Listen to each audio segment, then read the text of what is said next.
Libra यानी कि तुला राशि। आप लोगों को आदत नहीं है ना कि कोई साल बहुत एक्सटेंसिवली आप लोगों के ऊपर फोकस करे, लेकिन इस साल ऐसा होने वाला है। इवन दो तुला राशि में कोई बहुत मेजर चेंजेस नहीं हो रहे हैं, ना गुरु का ना शनि का गोचर हो रहा है और ना ही कोई बहुत ज्यादा बड़ी बड़ी बातें यहाँ पे हो रही है, ना इक्लिप्स है ना राहु केतु है। उसके बाद भी तुला राशि के लिए ये साल बहुत ही इवेंटफुल होने वाला है। So you have to be prepared for it और आपको प्रिपेयर करने के लिए मैं हूं ना। तो चलिए आज हम जान लेते हैं वो 6 थीम्स जो कि आपके जीवन में आने वाले वर्ष में बहुत ही इंपॉर्टेंट रोल प्ले करने वाली हैं। और उसके अलावा हम ये भी जानेंगे कि प्यार के मामले में, परिवार के मामले में, पैसे के मामले में, हेल्थ के मामले में ये साल आपके लिए क्या-क्या लेकर आने वाला है। So let's get started. Number 1, इस साल आप लोगों के सिबलिंग्स को आप लोगों की बहुत जरूरत पड़ने वाली है। तुला राशि के भाई बहन यूजुअली तो उनको आपका ज्यादा सपोर्ट नहीं चाहिए होता, ज्यादा सहारा नहीं चाहिए होता। एंड आप भी एक ऐसी जिंदगी जीना प्रेफर करते हो जहाँ पे आप एक दूसरे के जीवन में ज्यादा इंटरफेयर ना करो। तो उनके जीवन में क्या चल रहा है आपको एक आइडिया होना चाहिए, बट ऐसा नहीं है कि बिल्कुल ही घुसे पड़े हैं। लेकिन इस साल आपको आपके सिबलिंग्स का साथ जरूर देना पड़ेगा, because a lot of things में हैपन टू देम। अब क्योंकि इतनी सारी चीजें उनके साथ होंगी, इतना सारा उनके जीवन में चीजें चल रही होंगी, तो आपको सहारा देने की, साथ देने की जरूरत पड़ सकती है। आपके सिबलिंग्स को अपने काम के मामले में भी समस्या हो सकती है, शादी और बच्चों के मामले में भी समस्या हो सकती है। तो वहां पे वो जरूर चाहेंगे कि आप उनके साथ रहें। फॉर इंस्टेंस आपके सिबलिंग्स ये चाहें कि उनका कोई बच्चा आपके साथ आके पढ़ ले, क्योंकि they are unable to handle that child anymore और उनको लगता है कि आप ज़्यादा अच्छे से मैनेज कर पाएँगे। या फिर आपके सिबलिंग्स को शादी में कोई प्रॉब्लम आ रही है, वहाँ सपोर्ट की ज़रूरत पड़े, या उनको इश्यू आ रहा है अपने काम में और वहाँ वो आपसे चाहें कि भई भाई-बहन की तरफ से कुछ मदद हो जाए। तो इसीलिए अपने सिबलिंग्स का ख़्याल ज़रूर रखना, keep talking to them and keep asking them कि भई क्या चल रहा है उनके साथ, क्या समस्या है, क्या समस्या नहीं है, so that they can open up to you. और बात बढ़े इससे पहले आप उस बात को संभाल लें। रिमेंबर, अगर आपके सिबलिंग्स ने उधार लेकर बहुत काम किया है, फिर इस साल वो बहुत बुरे फंसने वाले हैं, right? So you have to know exactly how much उधार and where have they taken it from. अगर आप ऐसे में उनकी मदद कर सकते हैं उस उधार को कोई काम बिगड़ने से पहले ही चुका देने में, तो काफी चीजें उनके जीवन में भी और आपके जीवन में भी स्मूथ हो जाएंगी। नहीं तो हम तो डूबेंगे सनम, तुम्हें भी ले डूबेंगे। Be careful. नंबर 2, इस साल आप काफी सारे ऐसे लोगों से मिलेंगे या काफी सारे ऐसे पंथों के टच में आएंगे जो कि आपके पर्टिकुलर धर्म से या आपके पंथ से मैच नहीं करते हैं। भारत में वी आर वेरी लकी कि अलग अलग संप्रदाय हैं, अलग अलग पंथ हैं और हम अलग अलग चीजों को मानते हैं। तो इस साल जो तुला राशि वाले लोग हैं वो उन लोगों के टच में बहुत आएंगे जो कि उनसे बिल्कुल भिन्न पंथ में विश्वास रखते हो और उनके साथ एक बहुत अच्छा रिलेशनशिप उनका बनेगा। फॉर इंस्टेंस, आप लोग श्री कृष्ण का नाम लेते हैं, ठाकुर जी का नाम लेते हैं, आपके परिवार में उन्हीं की पूजा होती आ रही है, उन्हीं का भोग बनता है, उन्हीं के लिए लड्डू चढ़ते हैं, सब कुछ उन्हीं के लिए होता है। तो पारिवारिक ही ऐसा है तो आप कृष्णपंथी अपने आप को कह सकते हैं। लेकिन कुछ लोग फिर ऐसे हो सकते हैं जो माँ काली के सेवक हैं, जो कुछ करते हैं उन्हीं के लिए करते हैं, उन्हीं के लिए चढ़ावा होता है, उन्हीं के लिए भोग होता है। अब ये जो 2 पंथ हैं, जो अलग-अलग जो संप्रदाय हैं या अलग-अलग थॉट्स हैं, ऑब्वियसली एक दूसरे से बिल्कुल भिन्न है, राइट? इनके तौर तरीके भी एक दूसरे से बिल्कुल भिन्न हैं। लेकिन जो व्यक्ति माँ काली की पूजा करते हैं, वो श्री कृष्ण के भक्तों से मिले और उनके साथ एक बड़ा अच्छा अपना रिलेशनशिप बनाए और उनके साथ सीखें बहुत कुछ उनसे, उनके बारे में खूब सारी बातें जानें और रियलाइज़ करें कि भारत में हम अलग-अलग चीज़ों में कितना भी मानते हो ऑन द सरफेस, अंदर से हम सब एक ही जगह जा रहे हैं। सो ये एक रियलाइज़ेशन आप लोगों को बहुत ज़्यादा हो सकता है, स्पेशली अगर आप लोगों की उम्र 46 के ऊपर है, if you are over 46, you will definitely feel such things. तो ये बड़ा इंटरेस्टिंग है, अच्छा है और आपको सर्टेनली इसमें इंडल्ज करना चाहिए। नंबर 3, इस साल आपकी शादी में थोड़ा सा इमोशनल टर्बुलेंस हो सकता है। वैसे तो तुला राशि के लिए सब चीजें ही बहुत अच्छी हैं, लेकिन शादी के मामले में थोड़ा प्रॉब्लम है। अब यहाँ पर बात ये नहीं है कि यू हेट ईच अदर और anything, nothing like that, but the thing is that कि आपको भी रियलाइज होता है कि आप और आपके पार्टनर कई सारी बातों में कंप्लीटली कंपैटिबल नहीं है। यानी कि वो इस तरफ जा रहे हैं और आप इस तरफ जा रहे हैं। अब देखो ये कितनी इंटरेस्टिंग चीज़ है। एक ओर तो आप पंथ के मामले में, धर्म के मामले में थोड़े अलग तरह के लोगों से मिल रहे हो, दूसरे पंथ के लोगों से मिल रहे हो।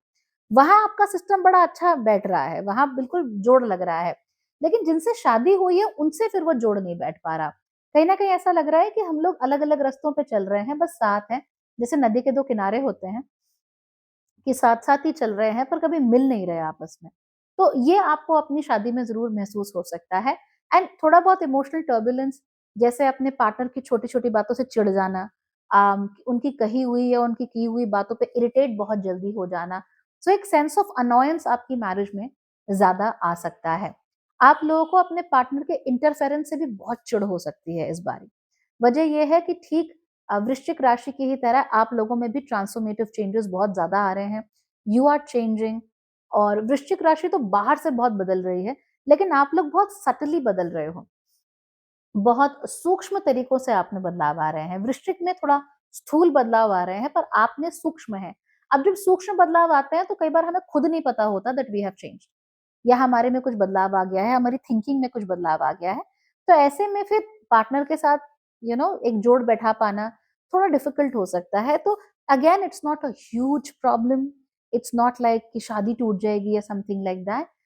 आई आई गॉड फॉरबिड किसी के साथ ऐसा ना हो, बट फिर भी प्रॉब्लम थोड़ी आ सकती है, अनॉयंसेस आ सकती हैं। तो अपनी अनॉयंस को भी काबू में रखना, एंड अपने पार्टनर की अनॉयंस को भी काबू में रखना, because your partner may go through too much. ऐसी चीज़ें भी होंगी जिनका आपसे कोई लेना-देना नहीं है, but they are still feeling too emotional about things. तो यहाँ पे थोड़ा दिक्कत ज़रूर हो सकती है। जैसा कि मैंने कहा, आपके भाई-बहनों को बहुत ज़रूरत महसूस हो सकती है, तो हो सकता है कि आपके पार्टनर को अच्छा ना लगे, your involvement with your brother and sister. तो वहाँ पे ध्यान रखना, सोच समझ के चलना। इस साल आप लोग स्पिरिचुअली बहुत ज़्यादा स्ट्रॉन्ग हो सकते हैं। या तो आपके जीवन में कोई ऐसा व्यक्ति आया है जिसका बहुत स्ट्रॉन्ग कार्मिक रिलेशनशिप है आपके साथ। Not always romantic, okay, her bar romantic नहीं होता, बट अ वेरी कार्मिक स्ट्रॉन्ग रिलेशनशिप, कि आपको ये व्यक्ति मिलना ही था, इसी ने आपके जीवन में कोई मोड़ देना था। अब ऐसा नहीं कि वो आके आपको ज्ञान बाँट जाएँगे and then you will be like, oh! मुझे ज्ञान मिल गया, now I have to change. नहीं, वो तो वो अलग चीज़ हो गई। हम ऐसे बात कर रहे हैं, कोई एक व्यक्ति जिससे हम बस मिलते हैं और पता नहीं बस मिलते ही सब बदल जाता है। We stop being the same person. हम फिर पहले जैसे रहते ही नहीं है। समथिंग अगेन सूक्ष्म रूप से हमारे अंदर कुछ बदल चुका है, बिकॉज़ हमारी एनर्जीज़ उनकी एनर्जीज़ के साथ एक खास तरीके से इंटरैक्ट कर रही होती हैं, and we feel a strong pull towards them. ये है। ऐसा व्यक्ति मोस्ट लाइकली 2025 के दूसरे हाफ में आपके जीवन में आ ही चुका है। अगर नहीं आता, तो कम से कम 2026 में ऐसे व्यक्ति के आपके जीवन में आने के चांसेस अच्छे खासे हैं। गुरु के आने के चांसेस भी आपके जीवन में हो सकते हैं, उसके साथ-साथ ही ईश्वर के साथ भी आपका रिलेशनशिप बहुत स्ट्रेंथन हो सकता है। तो बहुत लोग ऐसे भी होंगे जिनके साथ ये तीनों चीज़ें हों, लेकिन तीनों में से कम कोई एक चीज़ का होना, स्पिरिचुअली आपका स्ट्रॉन्ग होना, ये तो हम ज़रूर 2026 में देख ही सकते हैं। नंबर 5, इस साल आप बहुत ज़्यादा ट्रैवल करेंगे, तो यानी घूमने-फिरने के बहुत चांसेस होंगे, लेकिन बिना बात के घूमना-फिरना नहीं होगा। You will only go to places जहाँ पे यू नो आपके कोई पुराने कनेक्शंस हैं। तो मान लीजिए आपके पेरेंट्स बड़ा वृंदावन जाया करते थे, अब सडनली आपका भी वृंदावन जाने का मन हो गया, या बचपन में आप बनारस बड़ा जाते थे, अब अचानक से ही बनारस की फिर से ट्रिप्स लगने लगी।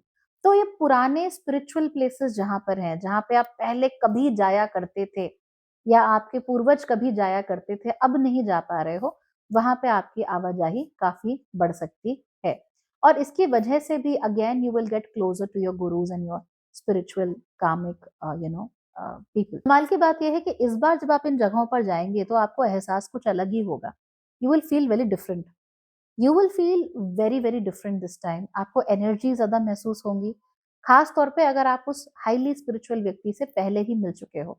तो मान लीजिए आप उस व्यक्ति से मिल लिए and you go to this place, now everything will just be a lot stronger.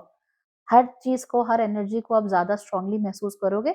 अपने आप में भी आपका कॉन्फिडेंस पहले के मुकाबले काफी ज्यादा बढ़ जाएगा, जो कि अच्छी चीज है। फाइनली नंबर 6, इस साल आप लोगों को, अगर आपके गुरु ऑलरेडी हैं, तो एक बार फिर से उनके साथ जुड़ाव शुरू हो जाएगा। बहुत सारे तुला राशि के लोग ऐसे थे जो किसी ईश्वर में भगवान के किसी रूप में या किसी गुरु में बहुत मानते थे और फिर ओवर द इयर्स नहीं मान पाए या फॉलो नहीं कर पाए। अगेन खास तौर पे अगर आपकी उम्र 46 के ऊपर है तो, कि फॉलो नहीं कर पाए, आपके गुरु या ईश्वर का वो रूप आपको एक बार फिर से बुलाएगा, एक बार फिर से आकर्षित करेगा और आप उसकी तरफ खींचे चले जाओगे।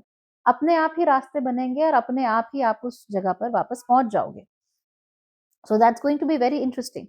और कमाल की बात ये है, बहुत ही कमाल की बात है, कि अब आपको समझ में आ जाएगा कि गुरु जो कहते थे वो क्या कहते थे। उनका जो अर्थ था, जो आशय था वो क्या था? उनकी बात में छुपी हुई जो गूढ़ बात थी वो क्या थी?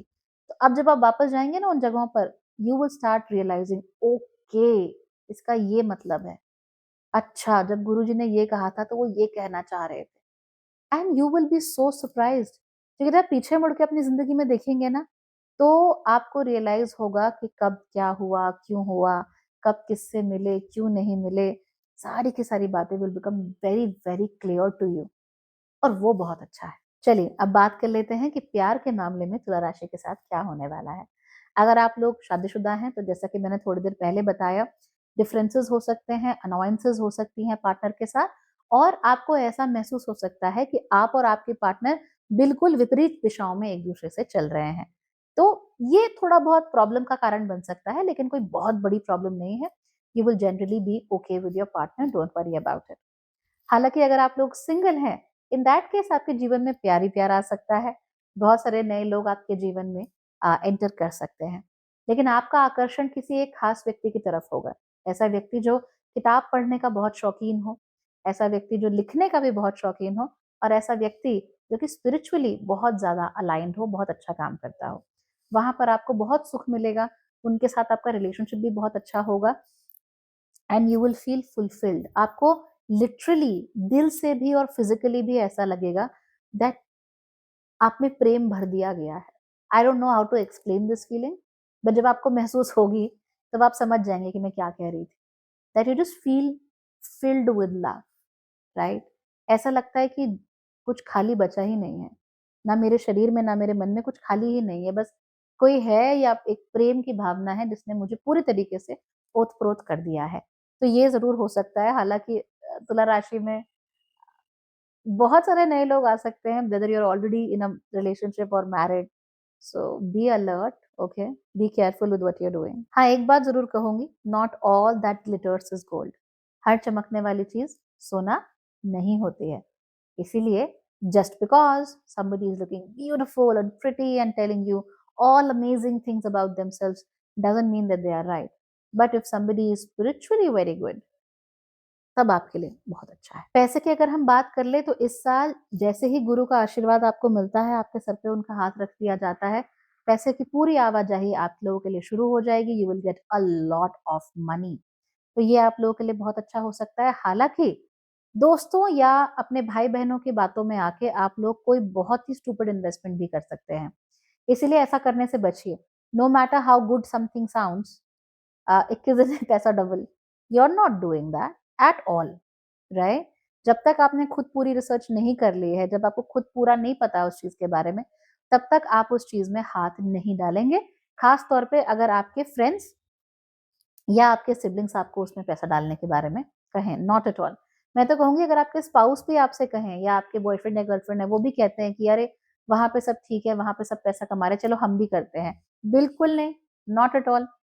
कोई आपसे कहे कि अरे मैंने तो 7 दिन ये किया और फिर मुझे 50 लाख रुपए मिल गए, just run away, that's not for you, right? Because जो रियल इन्वेस्टमेंट्स होती हैं वो इतना प्रॉफिट कभी दे ही नहीं पाती हैं, इतना जनरेट ही नहीं कर पाती। तो आपको अपनी आँखें खुली रखनी पड़ेंगी कि भई ये लोग आखिर चाहते क्या हैं, ये लोग करना क्या चाहते हैं, या इनकी मंशा क्या है। कई लोग ऐसे भी होते हैं जो खुद उधारों में डूबे हुए होते हैं, खुद नुकसान उनका हो रहा होता है स्टॉक्स में या कहीं पे, और आपको बोलते हैं कि चल भई तू भी अपने 2 लाख रुपए लगा दे, ये फलाना स्टॉक अच्छा है, एंड यू नो विल हम खूब पैसा कमाएँगे आगे जाके। बाद में पता लगता है कि वो तो खुद ही कर्ज़े में डूबा हुआ था, आपका पैसा लेके उसने अपना लोन चुकाया है। तो आँखें बिल्कुल अपनी खुली रखना, ठीक है? दिस इज़ वेरी क्रिटिकल, क्योंकि ये हो सकता है आपके साथ। इसके अलावा आप लोगों को ध्यान देना है कि अगर कोई पेरेंटल प्रॉपर्टी है आप लोगों की, कोई एंसेस्ट्रल प्रॉपर्टी है, तो उस प्रॉपर्टी में अगर आप लोग रेनोवेशन कराने के बारे में सोच रहे हैं, तो वो डेफिनेटली आप लोग कर सकते हैं, it will give you good results. And इस रेनोवेशन की वजह से प्रॉपर्टी के कारण आपको फिर बहुत ब्लेसिंग्स मिल जाएंगी, because the moment you do something for your parents, उनका घर का ख्याल रखना, उनकी जमीनों का ख्याल रखना, या उनके लेगेसी जो भी है उनका ख्याल रखना, तो उसके बहुत अच्छे रिजल्ट्स आते हैं। तो आप भी ऐसा जरूर कर सकते हैं। कार्यक्षेत्र की हम बात कर लेते हैं। कार्यक्षेत्र में थोड़ी अनस्टेडीनेस हो सकती है। अगर स्पेशली आपका बिजनेस है तो वहां पे थोड़ा अनस्टेडी हो सकता है, बट डोंट वरी, केवल अनस्टेडी है, ऐसा नहीं है कि सब बर्बाद हो रहा है। लेकिन आपका भी कभी कभी तो गेन्स आप बहुत सारे करोगे। सो मान लीजिए साल में 5 महीने ऐसे हैं जहां पे आप बहुत ज्यादा कमा रहे हो, you making a lot of money, you doing very well and all that. लेकिन उसके बाद क्या होता है कि भाई साल में 6-7 महीने ऐसे भी हैं जब बिल्कुल ही कुछ नहीं कमा रहे हैं, आपका काम करने का मन ही नहीं कर रहा, आपकी इच्छा ही नहीं हो रही है। ऐसा जरूर हो सकता है आप लोगों के साथ। वजह अगेन वही है कि सूक्ष्म रूप से बहुत सारे बदलाव आप लोगों के अंदर आ रहे हैं।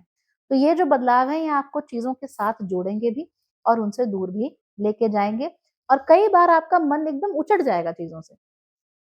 तो बच्चे हैं, बच्चों का ख्याल रख रहे हैं, एकदम से मन किया कि यार नहीं, नहीं मेरा मन नहीं है। ऐसे नहीं you hate them, you just don't want to be that. आपको नहीं करनी फिलहाल देखभाल, मुझे थोड़ी देर के लिए छोड़ दो, ऐसी फीलिंग आपको आ सकती है। मन उचट सकता है और अचानक ही बिना किसी ट्रिगर के, बिना किसी बात के, बस मन नहीं है, ऐसा आपके साथ जरूर हो सकता है। तो जरूर इस चीज का आप लोग ख्याल रखिए। अगर आपकी उम्र कम है तो फिर आप लोग अपना करियर बनाने के बारे में सोच सकते हो। इन दैट केस आपका मन करेगा कि योग में या फिर ज्योतिष या ओकल्ट में किसी तरीके से मैं अपना करियर बना सकूं। तो जो वेदांतिक चीजें हैं या वेदांग हैं उनकी तरफ आपका इंटरेस्ट ज्यादा बढ़ना शुरू हो जाएगा। ओवरऑल इट इज गुड, मुझे इसमें कोई प्रॉब्लम नहीं लगती है। बट अगेन, अगर आप लोग यंग हैं, बिजनेस शुरू कर रहे हैं, in that case be careful. और बिजनेस को बच्चे की तरह रखना कि ये मेरा बच्चा है। जैसे हम बच्चे को पालते हैं ना, और इमीडिएटली उम्मीद नहीं करते कि उठा के हमको कमाना शुरू कर देगा, बस वैसे ही करना है, तब आपके लिए चीज़ ज़्यादा अच्छी होगी। परिवार की बात कर लेते हैं। इस साल आप लोग पेट्स अडॉप्ट कर सकते हो, वेरी स्ट्रॉन्ग चांसेस। बच्चे भी अडॉप्ट कर सकते हो, तो बच्चा या पेट आपके जीवन में किसी ना किसी प्रकार से आ सकता है। नहीं तो सम ऑफ यू में ऑल्सो हैव किड्स सरप्राइजिंगली, कि आपने प्लान नहीं की, उम्मीद नहीं की, आपने कहा कि अरे भाई अब तो हमारी उम्र 40 साल हो गई, अब क्या, and suddenly you have a kid. तो ऐसा भी आप लोगों के साथ हो सकता है। So just watch out, things happen like this all the time. अच्छा ही रहेगा ओवरऑल, बुरा नहीं होगा, trust me. So if a blessing comes in your house in the form of an adopted child, a pet, or a child of your own, wholeheartedly just accept it। आपको खुशी मिलेगी उससे बहुत ज्यादा। हालांकि ऑलरेडी अगर आप लोगों के बच्चे हैं, इन दैट केस आपके बच्चे जो हैं वो आपके कहने सुनने में इस साल तो नहीं रहने वाले। वो अपनी मनमर्जी करेंगे, not in a bad way, right? तो ऐसा नहीं कि बच्चों ने बोल दिया कि पापा आप हटो, हमें नहीं सुननी है आपकी, not really. But they are exploring themselves a lot more, they are trying to go to a lot of places, do a lot more things. तो ये अच्छी बात है। मेरे ख्याल से इसको होने देना चाहिए। बहुत ज्यादा ऑर्थोडॉक्स, बहुत ज्यादा स्ट्रिक्ट पेरेंट बनने की कोशिश मत करो, और जो हेलीकॉप्टर पेरेंट्स होते हैं वो बनने की कोशिश मत करो। In that case your kids are going to hate you, don't do that, right? तो generally आप लोग ऐसे होते नहीं हो, but some of you can be too much। most Librans are very chill parents, but some of you are genuinely too much। तो थोड़ा too much को हटाओ। हेल्थ की हम बात कर लें, कोई बहुत बड़ी प्रॉब्लम हेल्थ में आप लोगों को नहीं है, साल आपका अच्छा ही बीतेगा। So I don't see any problems whatsoever. हालांकि पानी से होने वाली डिजीजेस जैसे कि टाइफॉइड, या गंदा पानी पी लिया तो स्टमक में इन्फेक्शन हो गया, या ऐसी कोई समस्याएं जो हैं ये आपको जरूर हो सकती है, तो वहां से बच के रहना। बाकी हेल्थ में कोई समस्या है नहीं इस साल। टिप्स की अगर बात करूं तो आपके अगर ऑलरेडी गुरु हैं, आप किसी को ऑलरेडी मानते हो या कभी मानते थे, तो दोबारा एक बार उनके पास जाओ और उनका आशीर्वाद लो। अगर आपके जीवन में कोई गुरु नहीं है, इन दैट केस गुरु को पाने के लिए कोशिश कीजिए, अपने आप को पात्र बनाइए शिष्य होने का, और गुरु आपके जीवन में अपने आप ही आ जाएंगे। This is a good year for that to happen. और जब भी आप कोई नई चीज शुरू कर रहे हो तो फिर गुरु से पूछ के ही आपको शुरू करना है, उनके आशीर्वाद के साथ ही शुरू करना है। बोलिए कि भैया you give me your blessings and only then I will move forward. तो ऐसा करने से आपके जीवन फिर बहुत ही अच्छा रहेगा, बहुत स्मूथली चलेगा, और आपको कम से कम समस्या अपने हर काम में पेश आएगी, right? So overall if I से बाकी राशियों के मुकाबले तो it's a fantastic year for you and इसको बिल्कुल अपने से दूर मत करना। और जब भी आपको ऐसा व्यक्ति जो कि जेन्युइनली स्पिरिचुअली बहुत एनलाइटेंड है या कोई गुरु मिल जाए, तो फिर उसे अपने से दूर मत करना, उसका साथ ज़रूर देना, उन्हें खुश रखना और उनकी बात ज़रूर मानना। Okay? Alright then, bye bye, take care.